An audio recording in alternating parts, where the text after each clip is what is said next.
माता की इनकलाब जिंदाबाद, इनकलाब जिंदाबाद, इनकलाब जिंदाबाद, हरियाणा सरकार मुर्दाबाद, मुर्दाबाद। नमस्कार, मेरा नाम है दर्पण उपल और आप देख रहे हैं इंडिया ब्रेकिंग न्यूज़। इस समय आप देख रहे हैं कि कितने सारे मजदूर लोग हैं ये, और हम इस समय खड़े हैं करनाल के करण लेक में, जहां पर इतने सारे जो मजदूर हैं उन्हें अचानक से ये पता चलता है कि उन्हें नौकरी से निकाल दिया गया है, और वो उन सभी को किसी तरह का कोई नोटिस जारी नहीं किया गया, जबकि उन्हें अचानक से एक लेटर आता है और उसी में सबकी नौकरी को जाने के अचानक के बारे में लिखा हुआ है कि सबको अचानक से नौकरी से निकाल दिया है, जिसे लेकर ये सब यहाँ पर नारे लगा रहे हैं और ये कह रहे हैं कि हमें अचानक से इतने सालों से हम नौकरी कर रहे थे, तो कैसे हमें यहाँ से निकाल दिया। तो आप पीछे मेरे देख रहे हैं कि इतने सारे परिवार हैं, अचानक से उन्हें बाहर निकाल दिया।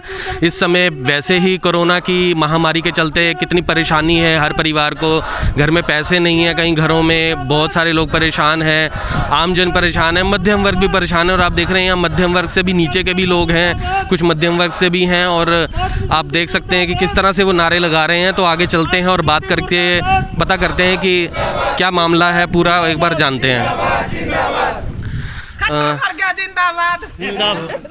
इंडिया ब्रेकिंग पे आप ये बताइए कि क्या मामला है सारा, आप क्यों नारे लगा रहे हैं, क्या समस्या है आपकी? ये सरकार की एक सोची समझी चाल के तहत इनको निकाला गया है। एक तरफ इनको निकाल दिया, दूसरी तरफ कर्मचारी रिटायर हो जाता है, जो उनके अपने आदमी उनको दोबारा लगा लिए जाते हैं लाख लाख रुपये सैलरी देने के लिए, और उनका घाटा दे इनका तनख्वाह उनको दी जाती है। ये एक प्री प्लान से है बिल्कुल जी। तो आप यहाँ पर यही जानना चाह रहे हैं कि इस समय आप लोग यहाँ खड़े हैं, नारे लगा रहे हैं, अचानक से हमें जो है आप इसके बारे में बताइए कि आप कितने समय से यहाँ पर कितने मजदूर लोग हैं जिन्हें निकाला गया है, और कितने समय से वो लगे हैं, और किस किस काम पर वो मतलब नौकरी कर रहे थे, किस किस, तो आप बताएंगे इसके बारे में।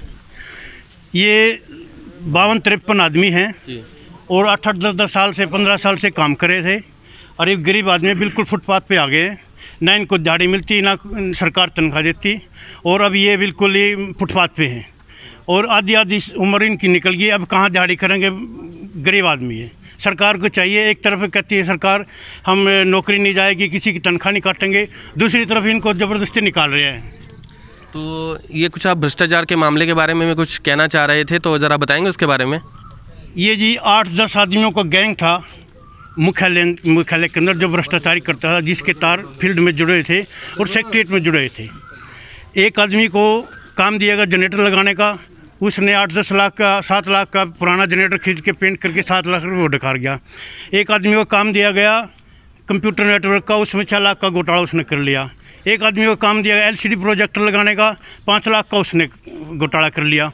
उसके बाद 30 लाख का घोटाला अफसरों ने कर लिया, 4 एकड़ ज़मीन किराए पे दे दी सोमा कंपनी को, और सीधा किराया उनके वहाँ जेब में जा रहा था। जब मैंने RTA डाली तो तब सरकार ने सरकारी खाते में ये पैसा आया है।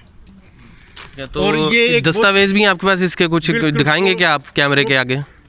दस्तावेज हैं, डिग्गी में पड़े हैं मेरे मोटरसाइकिल की, और RTA से कागज़ जब मैंने RTA से मांगा कि भाई इसकी ज़मीन को आपने जो ठेके पे दी है इसके दस्तावेज दिया जाए, किस मतलब ठेके पे दी है, किस रेट से दी है, वो कहते हैं हमने हमारा कोई एग्रीमेंट नहीं हुआ था। मतलब पूरे वो है कि ये कि सीधा पैसा अपनी जेब में जा रहा था उनके।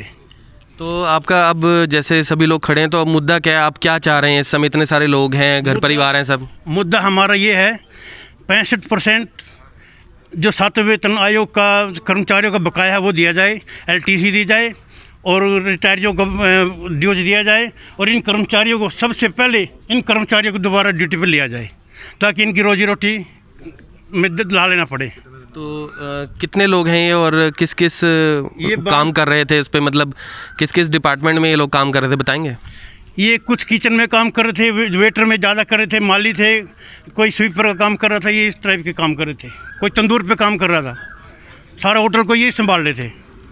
मांग क्या आपकी? हमारी मांग ये, हमारे को जो ड्यूज है वो दिया जाए, कर्मचारी 2-2 महीने की तनख्वाह रुक रही है, हमारी भी रुकी है, इनकी सबकी रुक रही है, वो दी जाए और इनको ड्यूटी पर लिया जाए दोबारा, ताकि इनकी रोजी रोटी चलती रहे।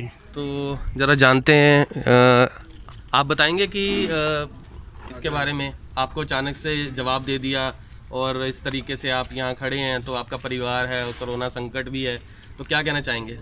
बस हम यही कहना चाहेंगे जो माना तो दोबारा नौकरी पर रख ले, माना तनख्वाह मिलती रहे। इब हम कहाँ जाए, लॉकडाउन में कोई दाढ़ी भी नहीं मिलती, कोई काम पर भी नहीं बुलांदा। वैसे इब मजबूर हो रहे हम, इब कहाँ जाए। मजबूरी है कि किराना वाला किराना नहीं देंदा, दूध वाले दूध नहीं देंदे। ये बात तो बिल्कुल सही है। पता थोड़ा सा आटा मिल जाए, थोड़ा सा गेहूँ मिल जाए, उसमें क्या गुजारा हुआ। सारा कुछ चाहिए, खाना तो चाहिए, पेट भरना तो चाहिए, कुछ भी नहीं है ऐसा, उधार भी नहीं मिलता। तो आप बताइए कितने कर्मचारी हैं ये सब जितने भी जिनको निकाला गया है? 52 है सर। 52 कर्मचारी। हाँ जी। ठीक है। और ये कब पता चला आपको कि आपकी नौकरी जा चुकी है? एक दिन पहले ही बताया सर। यानी हाँ, 13 तारीख को बताया सर। भाई आपने कल पे काम पे नहीं आना और आप अपने घर जा सकते हो, आपको काम पे नहीं रखा जाएगा। हम जाए कहाँ जाए। मैसेज भेज दिए भी काम तो पर नहीं तब आना। तब आपने जब अचानक से पता चला, आज हमें पता चल रहा है इसके बारे में, तो 13 तारीख के बाद क्यों नहीं आपने इसके बारे में यहाँ पर आपने कुछ किया उसके बाद 13 तारीख के बाद? कोशिश पे धरना दिया था जी।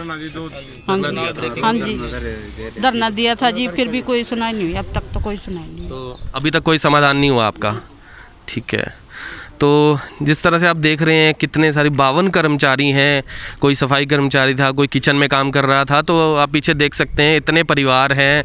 कोरोना संकट में कामकाज आपको पता है ठप पड़े थे। अभी अचानक से ही सरकार के निर्देशानुसार थोड़ी छूट दी गई थी लोगों के कामों को लेकर, और अब जाकर वो लोग अपने काम पर कुछ लोग बिजनेस कर रहे थे, और नौकरी करने वाले तो बहुत ही ज़्यादा हैं हमारे देश में।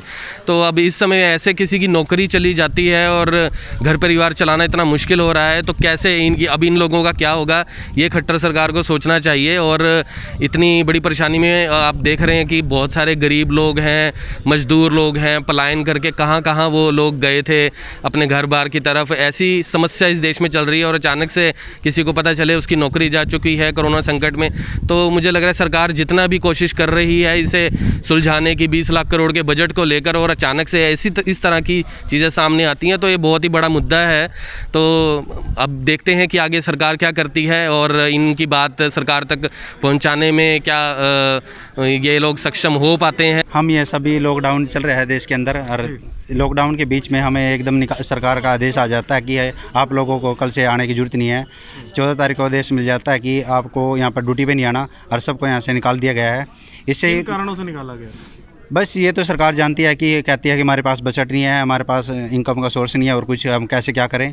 तो सरकार ऊपर से सेंटर में कहती है मोदी सरकार कि हम देश को पैसा दे रहे हैं ये तरक्की के लिए, कि देश ऊपर उड़े और सबको किसी का रोज़गार नहीं जाए, और सबको रोज़गार दिया जाएगा। और सभी प्राइवेट कर्मचारियों को भी मतलब सरकार कहती है यहाँ पर सरकारी संस्था होने के बावजूद यहाँ से निकाला जा रहा है।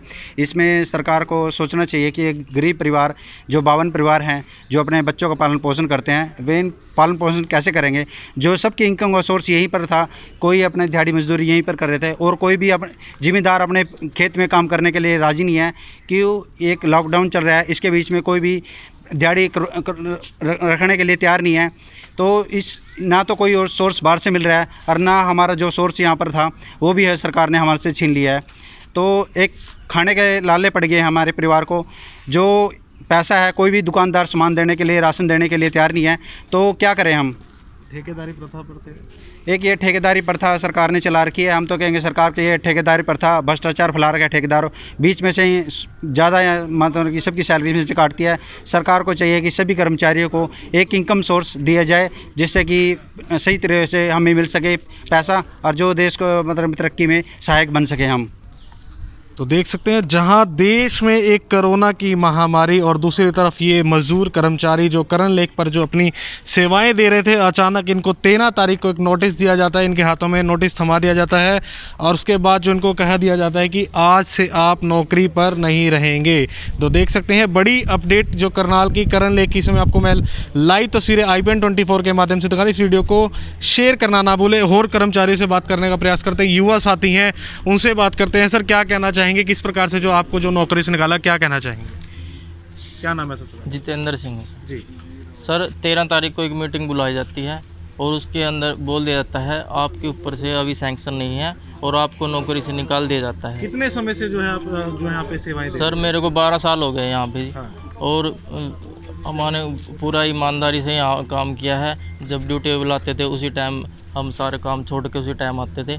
और हमारे यहाँ पे काफ़ी सारे साथी है, 52 एम्प्लॉयज़ हैं यहाँ पे ओएसी शोर करना। लेकिन क्या क्या करते थे? यहाँ पे किचन का स्टाफ है सर, हाउस कीपिंग का है और सर्विस में है और कुछ स्वीपर है हमारे भाई।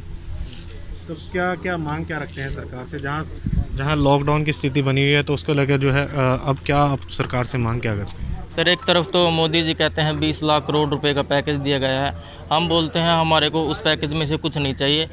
हमारे को सिर्फ हमारी जो रोजी रोटी पहले बनी हुई थी जिसके माध्यम से हमारे परिवार का गुजारा हो रहा था, हम सिर्फ सरकार से यही मांग करते हैं कि हमारी रोजी रोटी को बरकरार किया जाए और ताकि हमारे परिवार का गुजारा नियमित रूप से चल पाए। घर में कौन कौन लोग हैं, कौन किसके सर पर जो है सारा?